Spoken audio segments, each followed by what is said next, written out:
So welcome to the Virtual Cheese Awards 2024, where we celebrate the best of British cheese. I'm Vicky Rogerson, and I'm your moderator for today's judging session, which will be A4 Creamery Mature Cheddar. And we're very lucky to have three amazing judges supporting us on this class judging. So there's Keith, Daniel, and Russell. And Keith, would you like to introduce yourself first? Yeah, hi everyone. I'm Keith Kendrick. I'm Group Magazine's editor for Good Food, Olive, and Easy Cook magazines. I'm also an associate with the Academy of Cheese. I've been a judge for the World Cheese Awards. I've judged the Artisan Cheese Awards. This is my first time judging the Virtual Cheese Awards. I've got loads and loads of great cheeses to try today. Fortunately, I have my own cheese fridge in the kitchen to keep them for future tastings. Great, thank you. And Daniel? Hi, I'm Daniel Abdavid. I started Blas ar Bwyd, which is a delicatessen and wholesale business in Wales some 36 years ago. I've been judging in the World Cheese Awards, the Royal Welsh Show, Winter Fair, and this is my second time with the Virtual Cheese Award. Thoroughly enjoying it. Thank you. Russell? Yeah, hi, I'm Russell Haggett. I'm a category technical manager at Morrison's. I've been there for 15 years and prior to that at Dairy Crest. So I've been in the cheese industry for over 30 years. Judged at the World Cheese Awards, International Cheese Awards, British Cheese Awards, and I think this is my third time at the Virtual Cheese Awards. I'm looking forward to this yummy cheese that we're going to taste now. Yippee! Good, thank you. So the judges will be scoring the cheese on four main attributes: so appearance, aroma, texture, and flavour. And flavour score is upweighted.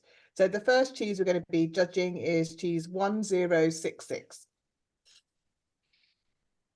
So before we get straight into it, Russell, can I ask about your expertise? What's a creamery cheddar? What should we be looking out for? Because this is really your kind of area of expertise, isn't it?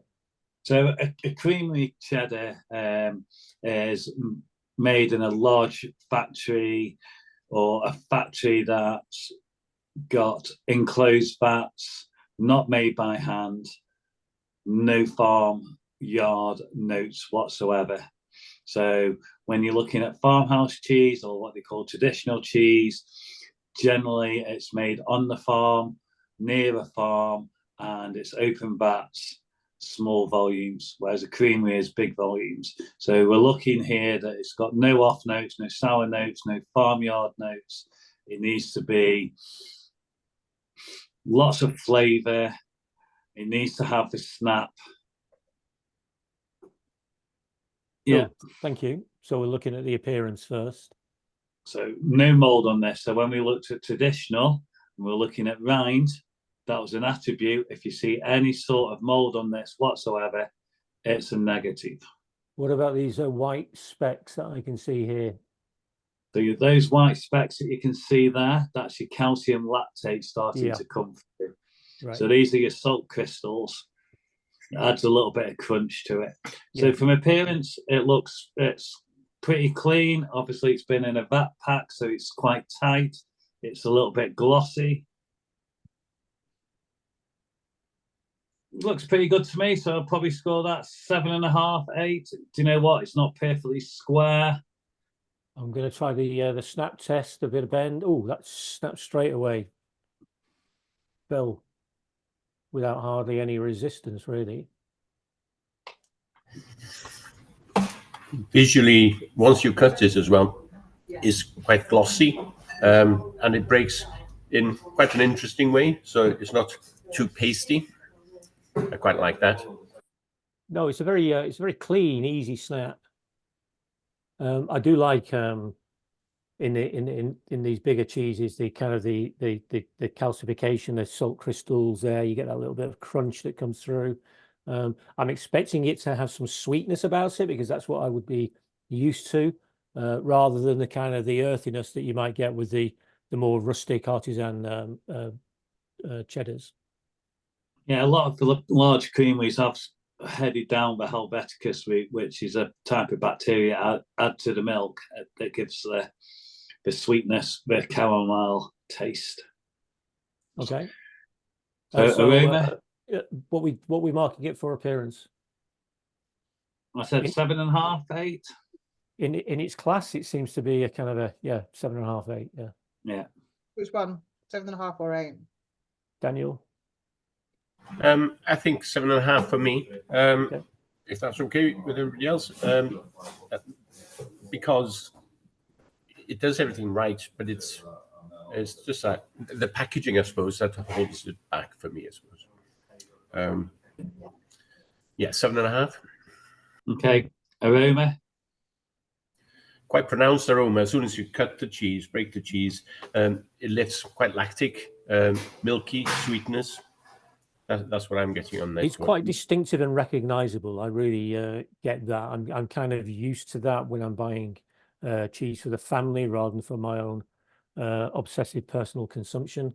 So I'm immediately getting that that sweet tang almost. Yeah. I'll probably go 7 on that for aroma. Yeah. Happy with that. Texture. So I got it into a bowl. It was a bit of a challenge. What's the reason for the balling there, Russell? So I want to warm the fat up in it, the Okay. butter fat in there. And with the butter fat, it's a really good indication of how the cheese has been made, how much moisture is still in there. And if I can get it into a bowl and caress it and start to get some butter fat out, it shows that the cheese has been really, really well made in terms of the ripening and the maturation. Do you have an OnlyFans channel by any chance? The girlfriend does.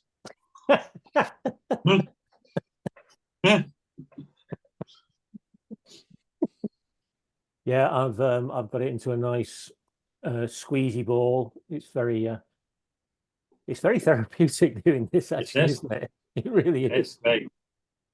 It's a great way of just having an easy judge of how that cheese has been made. Yeah. Get that butter fat going.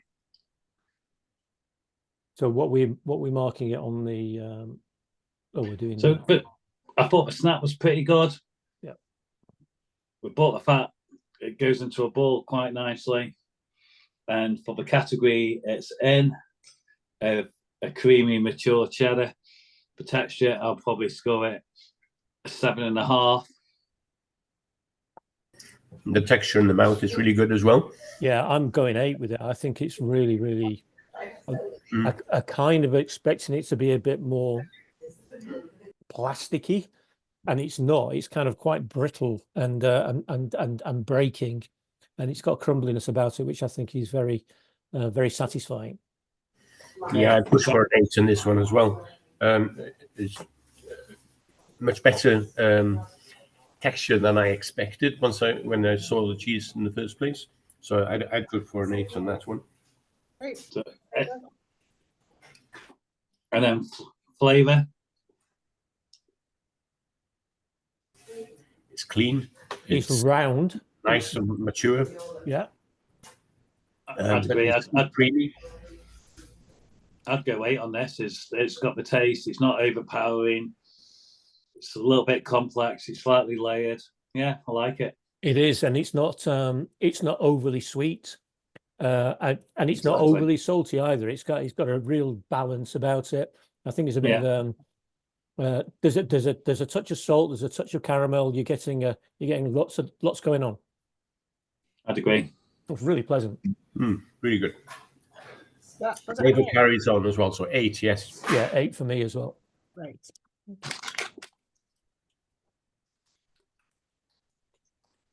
That gives this cheese a 34.5 score. Our next cheese is 1154. Okay.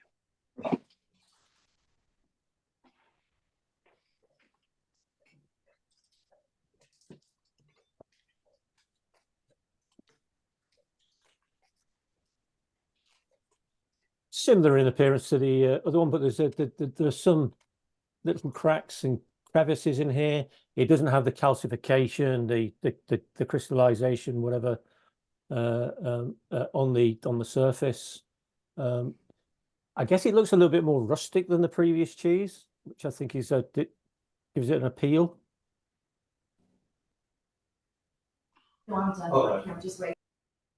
So I wouldn't necessarily wait for or expect the calcium lactate to be in a mature. If it's in there, it's a bit of a bonus. I can just see a little tiny bit coming along. Yeah. What's the inside like? It's a nice cheese in profile from. It looks a little bit drier than the other cheese as well. It feels like a mature cheddar. Let's try the snap test. Any bend, bit of bend, yields quite quickly, crumbly. It's a bit of a kind of sort of a cliff face falling into the sea, but we're not cascading the rocks, so we're just kind of holding their integrity. And when you get a shorter piece, it's a bit harder. So yeah, I think that's nice. So for appearance, what's the score? 7.5. Yeah. Daniel? 7.5 is fine.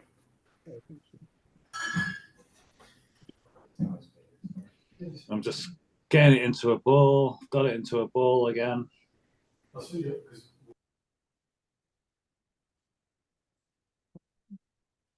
Quite gentle on the flavors. A little sweet note coming through. It really does flake with like slate in a slate quarry. It kind of goes right across, sliding. It would be a very, very good fun game, this. So just break all the cheese apart and then see if you can put it all back together again. In your mouth. With no balling. Okay. So it goes 7.5 for aroma. Yes, it's a nice clean smell and fruity notes in it. I'd agree it's 7.5. Happy with that. I don't think there's anything remarkable or particularly. Yeah, it's just it's a pleasant smell. It's a pleasant cheesy smell. I don't think it's any more remarkable than that. Agree. Texture? Yeah, snapped. It wasn't gloopy. Like you said, it's got a nice rock formation when he did it. I'm on an 8 with that. I like the dryness in the when I'm breaking it up as well. So happy with an 8. I am as well. I really like this texture. I like the way it falls apart in the mouth rather than just kind of like melts away in the mouth. I'm getting just hints of crystallization in there. It's not pronounced, but I just think it's a nice bite. It's just on the cusp of the crystals coming through into it. I'm going and then into flavor. That's a good 8 for me. It's very rich. It's very buttery. It's very dulce de leche. I think it's got a real kind of long finish. It's quite sweet at the end. It's quite fruity, almost pear droppy at the end, isn't it? Yeah. Yeah, I like that. I'll have an 8 with that. Me too. That's So good. there's only 2 cheeses in that class. So the winning cheese was that cheese. That's 35 points. So 1154 got 35. And then 1066 came second, got 34.5. Close So, again. Close run. These are they're really on point, these cheeses, aren't they? They really are. Great. So thanks for your comments, judges. So everyone else, make sure that you come back and watch these. The class winners go into the category finals on the 14th of May, and then we'll do the big Supreme Champion judging on the 15th of May, along with lots of cheese chats. So thanks very much for watching. Thank you very much. Bye. Thank you.